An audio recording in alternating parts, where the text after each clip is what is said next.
It is a ritual of power and acknowledgement that we arrive alone in this world, and we leave alone as well. So eventually, in the words of Gautama Buddha, it is realized, no one saves us but ourselves. No one can, and no one may. We ourselves must walk the path. The path of solitude is crucial in the spiritual development of people. For modern society, staying connected with others is an important part of the experience of being human. People shape their identities through their communities and interactions.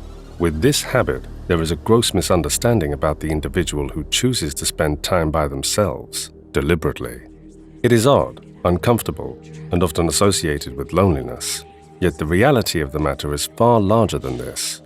How one looks at solitude is a direct result of their conditioning and emotional attachment to oneself. For a spiritual seeker, there is more than the black and white understanding people have of the purpose of solitude. For a seeker, time spent alone is not one of isolation and loneliness. Their consciousness and their spirit both accompany them. It is this very spirit that is made of energy and recognizes itself to be a part of a larger universe. A seeker knows they are never really alone, for they are always energetically connected to the universe. This is a place for people to connect back to their centers, to the direct source of universal energy. A seeker understands that alone time is for rejuvenation and rest. After interacting with the outer world, the inner world is also hungry. Here, one must remember to learn to nourish and pour into themselves. Alone times give us the chance to practice harmonizing different aspects of ourselves, away from the pressures of community. In solitude, we turn back to ourselves. There is a sacredness in the act of being connected to ourselves. Alone time creates space. Here, we finally have the time to acknowledge our emotions and look at ourselves fully. Spending time alone with oneself repeatedly creates a greater capacity for familiarity and safety in life.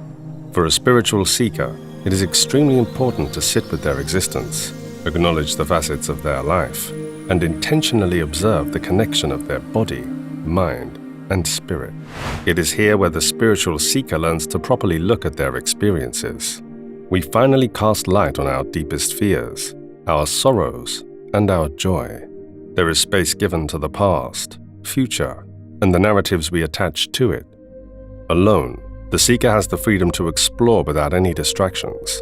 Solitude brings discovery, wisdom, and encouragement. The cosmos opens a door for you to know more. Here, many discover hidden facets of their life.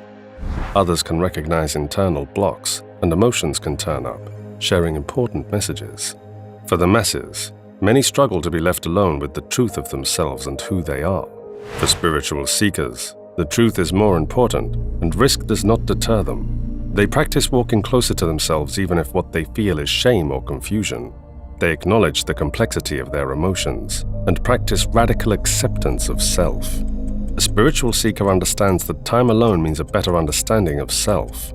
They know that we are all interconnected, and for them, this time is spent learning and practicing to distinguish between the energy of those around them and the energy of oneself. The demands and requirements of the external world can be separated. Here, superficiality and mask fall away.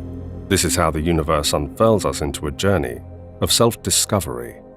As a seeker, our own ideas of self can be dissected, pulled apart, and understood.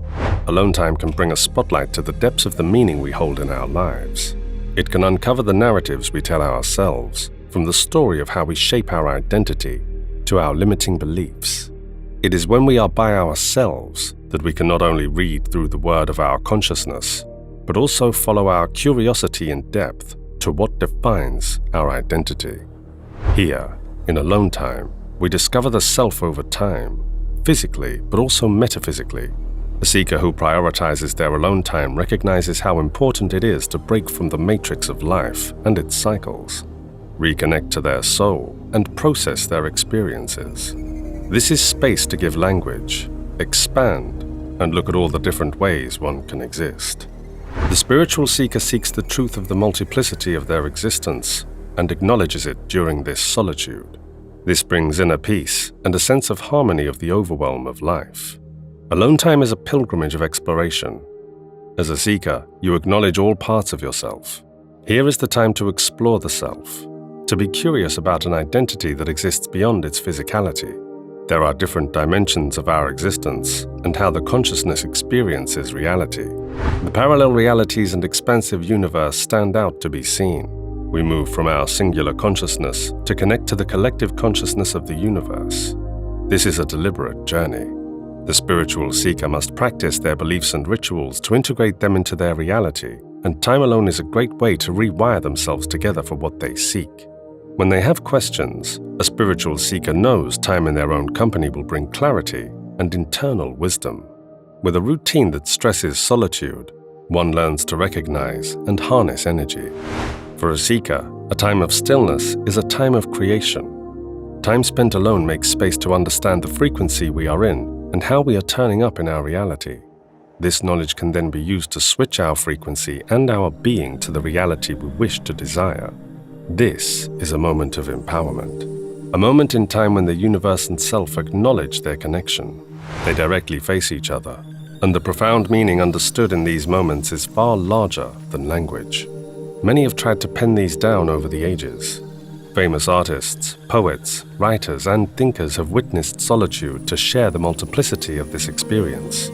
Great works in time have been built, imagined, and transmuted from the space of being alone. Time alone is the seed for creativity.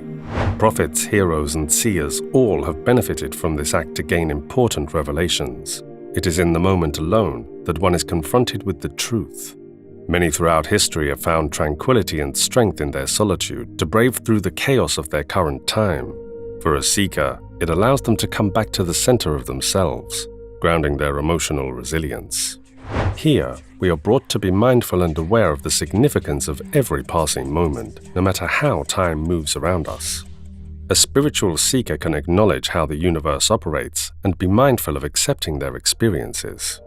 It is here where the spiritual seeker takes time to connect with their body, to give in to waves of emotion, to surrender to themselves and the universe. Solitude welcomes all emotions, whether it is fear, sorrow, uncertainty, or joy. Here is the time to let the body speak to you as well, whether it be the heaviness of the heart or excitement growing. The spirit and the body communicate. For a seeker, solitude is a healer.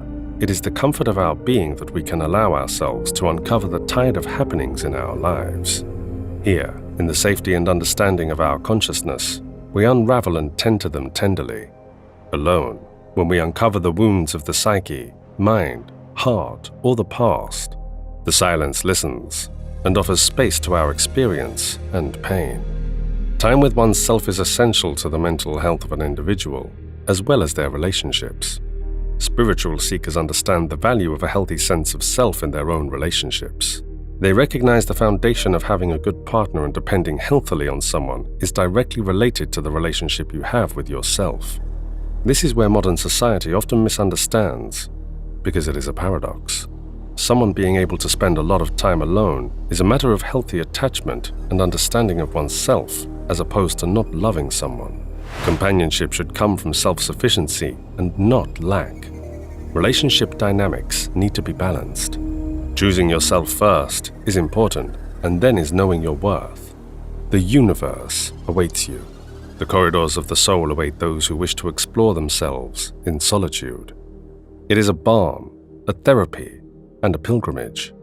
There are endless possibilities and understandings to understand, uncover, notice, hold meaning, witness, and surrender to take pleasure. It is one of the most extraordinary aspects of human existence. Let us transcend and intentionally witness it.